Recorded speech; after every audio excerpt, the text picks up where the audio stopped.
Is marijuana religious? Okay, now I know that question is very loaded and also very vague, and it's also a little bit ridiculous, but you'll see by the end of this video what I mean and exactly how I came to even asking this question.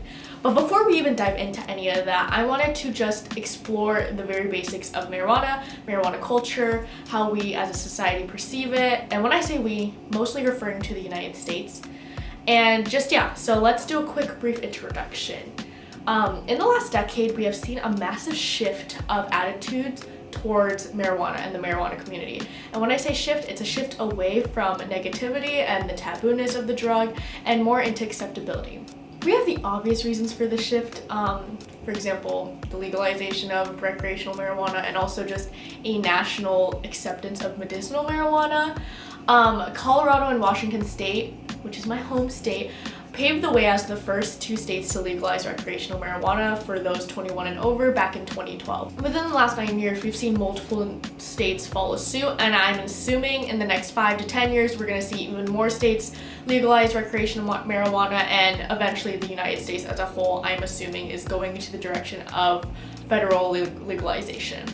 And now with this mass legality of marijuana, the tabooness of the drug continues to dissipate. And so with this dissipation, we also see a rise of casual users and a more established sense of culture regarding the marijuana community. Also, when I say marijuana community or the culture of marijuana, I know many people will have the stereotypical character of a stoner pop into their head, and this is just due to the last 50 years of cinema, literature, kicking this stereotype, overusing it. For many people, this is the only view of what a stoner is in their mind. Now, this laid-back, hippie-style, lazy, stereotype stoner character we see portrayed oftentimes is portrayed as Latino or Black, and subsequently has created a racial connotation with the stoner community. Now, we'll get back to this later on and delve deeper into this, but this is something important to know as we dive into how stoners are portrayed in media. But long outdated is this stereotype. The new frontier of the cannabis community has made its way into mainstream culture, and with it, a new sense of identity. But as nuanced as the new wave of stoner culture is, has the bounds of it crossed over to a more newer religious territory? Is it really just a casual interest or hobby, or has the culture of cannabis users evolved into something deeper, into something more religious? Implicitly religious. Okay, pause. What did I just say? What is implicit religion? Well, let's quickly dive into it. In short terms, it's a term coined by Edward Bailey back in the 90s that has now evolved into a phenomenon found commonly in our culture and media. Though there is some disagreement among scholars what exactly can be considered as an implicit religion, the way I interpret it, based on readings I've done and just how I see it, it basically insinuates that not just religions, as we know religions to be in the mainstream, are religious, and that really anything can be religious if the followers of that community has religious tendencies, or there's elements of the community that are inherently religious. In the words of Jennifer Porter, who has a definition of implicit religion that I most agree with, quote, if something looks like, if someone acts like, if someone sees the world like a religious person, it doesn't matter whether the framework for expressing this mode of being is drawn from popular culture or from existing mainstream faiths. Now, she's mostly talking about pop culture in fandom, so there are notable examples of implicit religion in fandom culture, such as Star Trek, Star Wars, all those communities that you first think of when you think of a dedicated fandom, but that's really for another video. But basically, we have this framework of implicit religion where it's not just religion in the way that we were taught, like Christianity, Islam, Judaism, and that religion is not really bound to anything. It's not bound to a higher being. It's not bound to some sacred text. Religion and the word religious is very fluid and can be applied to any group, hobby, community, what have you. Basically, we need to throw away the preconceived notion a lot of us have about what makes something religious and what makes something a legitimate religion, and view what I will be talking about, the stoner community, and also just view communities and groups through a new lens and not roll our eyes at the thought of something being religious, even if it's not coming from a sacred text, or if it's not relating to a higher being, or whatever we've been taught in history classes to be religious. Since Washington State and Colorado were the waymakers of the legalization of marijuana, these states have inevitably gained a reputation for being a commonplace and gathering of stoners. Now, though often dramatized, it is not a stretch to say that there exists a more lax view of cannabis in these communities. As someone hailing from Washington but attending Duke in North Carolina, I have firsthand felt the difference in attitude between these two states when it comes to weed. Since the legality of weed in North Carolina is still pretty restrictive, there exists a general unease about the substance among my peers. Whereas in Washington, weed was as commonplace as alcohol in many households, so me and my peers were very used to the existence of marijuana. This subculture of stoners has evolved around me as I grew up, which is kind of why I've developed an interest in the implicit religious elements of it. But why talk about this in terms of movies and articles and my own personal thoughts when we could just dive right into it from the source and talk to some stoners? Cue the interview footage. My name is Amber. I am Izzy Harbor. I am 20 years old and I have a medical marijuana card in the state of Washington. My name is Bailey. And I live in Bellingham, Washington part-time and Seattle part-time and Gig Harbor part-time. I was really young. I was in like 7th grade. We had a fucking weird fascination with it because we thought it was cool. We thought it was so cool. I mean, it is cool. I did have a really early introduction because my dad was a stoner my whole life, but I didn't realize that until I knew what weed was. Also, I had a different experience with the fact that the person who introduced me to weed physically was also the person who introduced it to me at all. And so I was seeing how she dealt with it, how she liked it, and I was kind of like, I had positive views about that because it was my friend, and I feel like that happens for a lot of people, but it's not so often that people don't have like preconceived notions. So I didn't, and so I have always just thought that stoners were people who were going to be approving of my actions smoking weed before I was a stoner. And then I got to the point where now I'm a stoner, and so I approve of other people smoking weed, if that makes any sense. Like I have that like same excitement about it. Yeah. And so we really wanted to be stoners, but we were so scared of our parents, so we would just like fascinate about being stoners. Mm-hmm. And so then we just, from the outside, we thought stoner culture looked really cool, and it was just something that we like wanted to be a part of someday. We just thought it was, I'm done. Okay.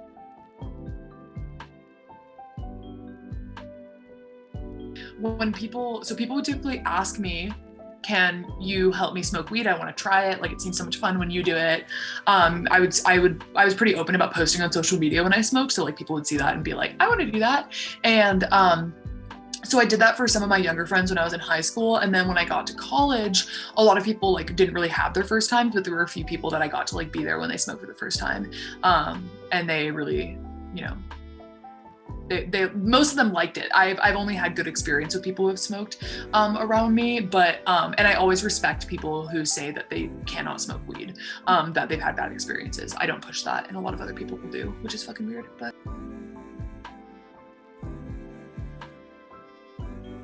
for addiction purposes, weed is going to be better than a lot of other drugs. So having that to kind of like fall back on if you're in like one of the worst positions of your life, for example, is a lot better than people drinking away their sorrows. And that's like the only way that I would like suggest it. So like definitely I would try it. But I think that weed, I'm also a witch. And so like I have my own like, I don't know, I've developed my own like spiritual ideas surrounding weed too. So one of the things that my roommate Julia, who I'm sitting in her room right now, was something that she taught me. She's a bit more experienced as a witch than me, is that like plants come to you. And so I think that weed does come to people. And that's why a lot of people who smoke for the first time they're not smoking their own supply. And there's some people who do it really intentionally. They're like, I'm gonna wait until I'm 21, go to the dispo, get what I want. It just like, it happens for people naturally, I feel. So I try not to put the pressure on trying it. But I think that I speak as a good example for why people should try it.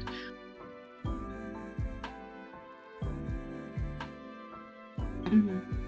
Yeah. At least to anyone that's outside of the stoner community. I feel like it's less so now. Yeah, it's definitely getting better. I think that it doesn't as much anymore now that it's legalized in countries, and it's really fucked up because I learned a lot, like during quarantine, when the Black Lives Matter movement kicked off, I learned a lot about what's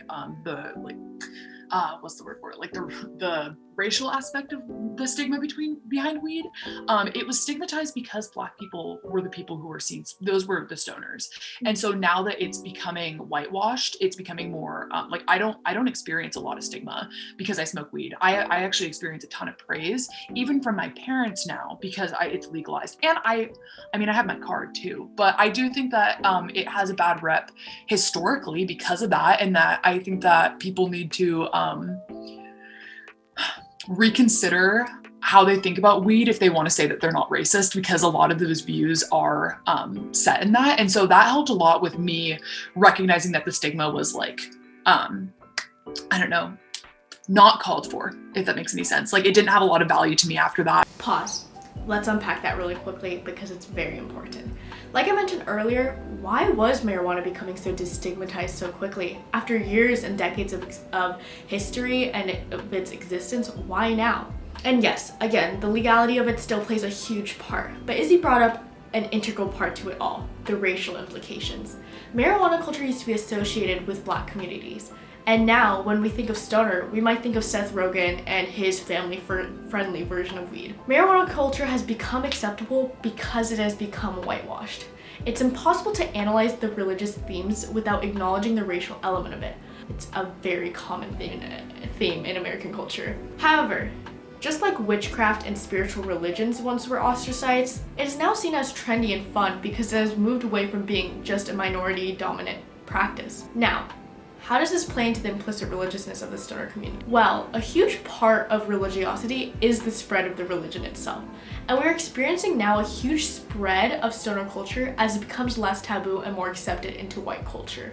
It's imperative to note the implications of this phenomenon, as stoner culture existed before the white ratification of it, but a lot of this is experiencing erasure as white stoners continue to dominate the new rise.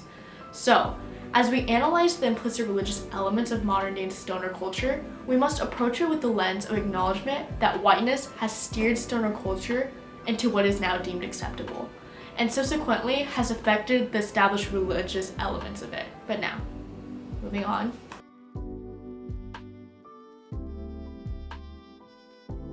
Especially with the behavior towards other like stoners, you know, like people have, there's like general like unspoken rules. Yeah, we were talking about this, that like stoners just share their weed, like it doesn't even matter. Yeah. And if you're not a stoner that like openly shares weed, you're an asshole. Yeah, exactly. It's just the easiest way to be like, let's be friends. Hey, do you want to smoke sometime? You know, it's also kind of normalized through smoking cigarettes. Like, hey, let's catch a smoke. Oh, I don't really smoke cigarettes. Me neither. I mean, I think, yeah, because I think that, because you and I smoke together a lot.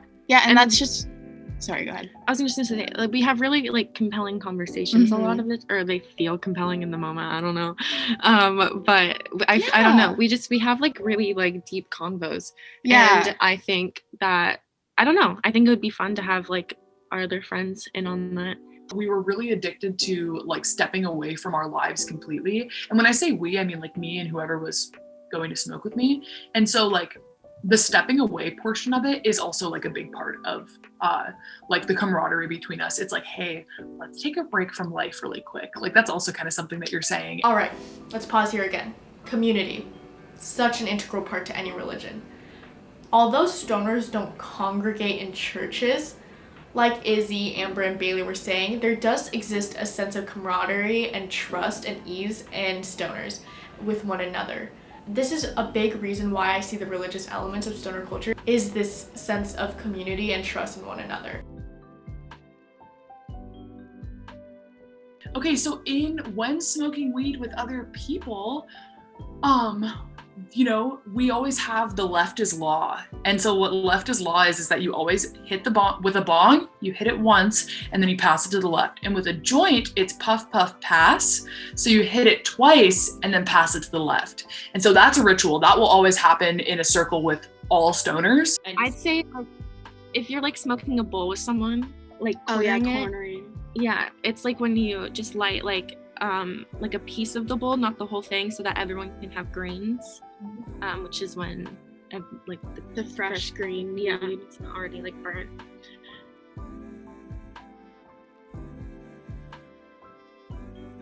Smoking weed makes you chill out, so everyone needs to just chill out. Sometimes it kind of reminds me, like life isn't that serious. Yeah. That's like a lot of the thoughts that I have when we're high. Is like, this really isn't that big of a deal. Yeah. We're all like, we're just little humans on a fake society, on a rock, and flown through space. God, Cheyenne, so many. I saw a TikTok yesterday that I wanted to mention in this, and the TikTok was saying that like a lot of people who smoke weed self-medicate. They're self-medicating for things that they haven't gone to doctors for. And I wanted to deny that for like a super long time, that I was self-medicating for like mental illness. But I have pretty severe anxiety and it makes me very depressed. And I also have ADHD. And so combined, what that causes is like a paralysis situation when I'm feeling really impacted by those parts of my brain, if that makes any sense. So like when I'm having like episodes, which was really common during quarantine, I would be pretty much stuck to my bed. And I also have chronic pain. So that was kind of another part of it. And so I started smoking during the day a lot more. But I also was self-medicating when I was really depressed, which I wouldn't recommend. I was smoking in the beginning. Like I went through a really bad part of smoking where I was smoking to escape. That was like pretty much the only reason. But now I try and smoke to like ground myself and get a different perspective. And so like last night I smoked a bunch and I have some issues with like being alone. And last night I was like on TikTok and I had smoked and I was sitting in my room by myself and I was like, wow, I have so much fun with myself when I'm by myself. And like just those like little realizations come really quickly for me when I smoke.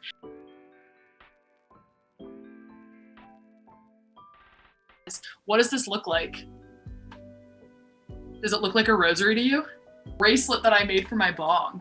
But this is my first bong, and so it's pretty sentimental to me. I'm sure I'll get a bigger bong because you can just like take more smoke at once. But I like this bong a lot. And I would be sad if it broke. Or like all of them. Yeah, my bong I love a lot. All my lighters, like I don't throw them away. I love them. I keep them. This is a new item that I got that I think will be sentimental to me for a long time. Like I might even give this to like this might be something that goes in like the open when mom's dead box. I even hold on to like my tubes in my glass. Like I'm like, I'll use this for something. I have all my old like packs and like jars. I have like the pipes that we bought together, the one that you bought me. I have like the first bong I ever had. But I got this rolling tray too. Now that I have a job, I can buy more like quality things. And it's really cool. It has like a bunch of aliens and like people, like little creatures on it smoking weed. And so I think that that's pretty sentimental to me now too, because it's like, I don't know, I find art very sentimental to me. And so like these little things that are more artistic, I'll probably keep longer. I don't think I'll ever give it up because like I've been saying, it's really helped improve my life. And I'm like, all I've tried to do the last few weeks and the last few months is just be a productive stoner and prove to myself and to other people that you can be a productive stoner, that like you're not just a lazy piece of shit laying in bed all day. More like medicine sometimes. Like, I don't know, I might sound like a crazy hippie, but it truly does like help a lot of people. And the fact that it has such a negative stereotype is a shame. Hey kids, don't do hard drugs. It might fry your brain a little, but you can fry your brain a little bit with weed. Like just a... Alright, so I didn't pause for every little element because then this video would be an hour long, but these interviews gave insight to how stoners view themselves and their own communities. So, the final question. Do I think stoner culture can be considered an implicit religion? Yes and no. Obviously, things are never black and white. There are arguments for both sides. I think yes, the rituals, collective thinking, daily indulgences, camaraderie, and spread has established stoner culture as something more than just a group of people who like to get high. But I do see the lack of shared source material and solidified practices of thinking. But I don't think this discounts it from being religious. Like always, it's an independent thing. Though religions are community-based, Every person who is a part of a religious community has their own individual relationship with it. There's no one size fits all. Same thing applies to any stoner.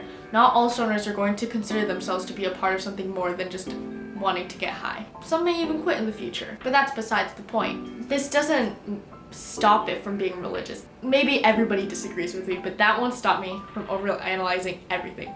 In my opinion, yes, I do think stoner culture has subverted themselves into a spot of religion.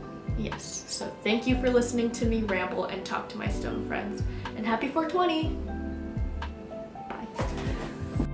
Happy 420. Happy 420.